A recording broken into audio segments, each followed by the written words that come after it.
Hello everybody, welcome back to the channel. This is Throwback Thursday, where I talk about a little bit of movie news and then give you a throwback movie review of a movie that I think you should watch.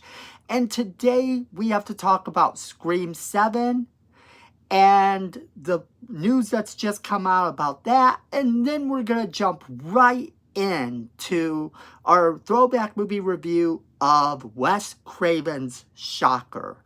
So let's jump right into it. Let's talk a little bit about the Scream 7 news that we have. We don't have much, but we are starting to get a picture of when this movie could potentially release. And that is something, at least, to start with. While we don't have any release date, we do, however, have some ideas to when the film is scheduled to start filming. And that is actually helpful. So what we have here is a name, a working title for the movie, which in most cases literally doesn't amount to a whole lot. The working title for Scream is Blackbird and is scheduled to start filming in 2024, and it's scheduled to stop filming in April 19th of 2024. So that tells us something right there, that it's probably filming the early part of 2024. And that's actually very exciting news for us as fans, because now we at least know that the movie will probably release around October, which is kind of crazy because the last movie actually took place around Halloween and it didn't get released in October. So we're looking at that as a distinct possibility. Then we do know, however, that the movie has announced that Happy Death Day director Christopher Landon is going to be helming this movie. So radio silence is gone. But that's okay. With radio silence being gone, it actually brings us that fresh blood that some people actually think the franchise needs. And I don't know. You give me a good Scream movie, I don't really care who directs it. But this guy has done some films that I thoroughly enjoy. I really did enjoy the Happy Death Day movies. The Happy Death Day movies are now a staple of my birthday movie watch list every year. And why not? But his credits, in case you don't know, also include Freaky and Paranormal Activity, the marked ones. And he will be taking over from the team of Radio Silence. So that's kind of cool in itself. I can't wait to see what they do there. Then we have a little bit of information about the returning stars. Will all of them be returning, and if so, in what capacity? There is a rumor that some of the actors won't be able to make it because of other projects, and I simply don't think this is true. I think that we will get to see every single one of the stars come back, and I think that they are going to wait until they're done with their projects to start filming this. In fact, I'm going to go out on a limb and say that if they aren't done with the projects they're currently filming, that they are going to work around their schedules to maybe get them to come in and shoot what they can when they can. Because this writer's strike and actor's strike has really taken a toll on the industry. It's actually changed a lot of things, and not in a good way. Now, the writer's strike and actor's strike in general is a good thing. It actually is going to help the actors, so I'm all for it.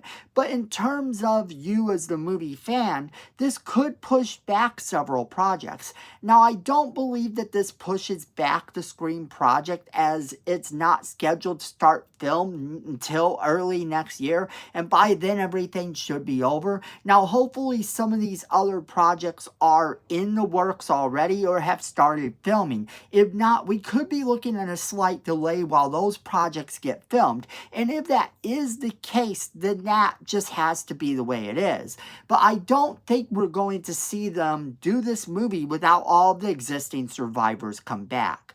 And that's just what I think, and that's kind of what I've been hearing as well. Although, like I said, there are some rumors about some of the people not returning, but all of the big rumors I've heard consist of all of them being able to come back. Because I know as movie fans, you want to see all of them return. But I want to know what you guys think about this new information. What do you think about him as a director? Are you excited about this? Now, let's jump into our throwback movie review of Wes Craven's Shocker. Shocker is a 1989 supernatural slasher film.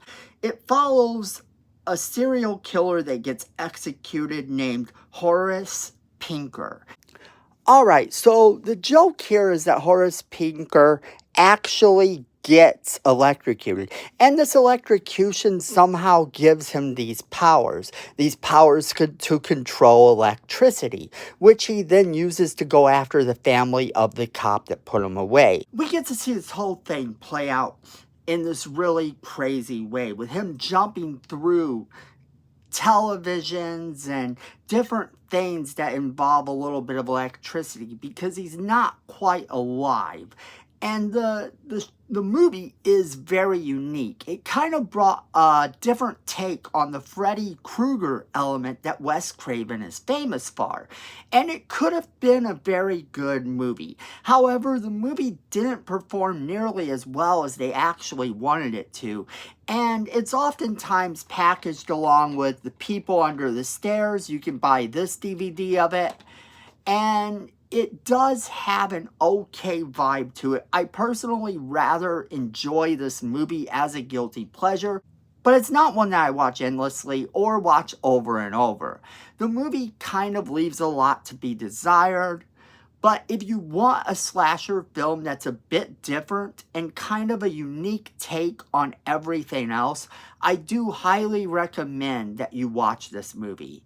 You could do a lot worse than this movie, and you can definitely do a lot better. But it is a Wes Craven movie, and you will notice some of the Freddy Krueger elements in this movie. And Horace is fun to watch. He definitely has that Freddy Krueger vibe to him. So I give the movie 3 stars, and kind of recommend you watch it at least once. See what you think of it. It definitely is a unique ride.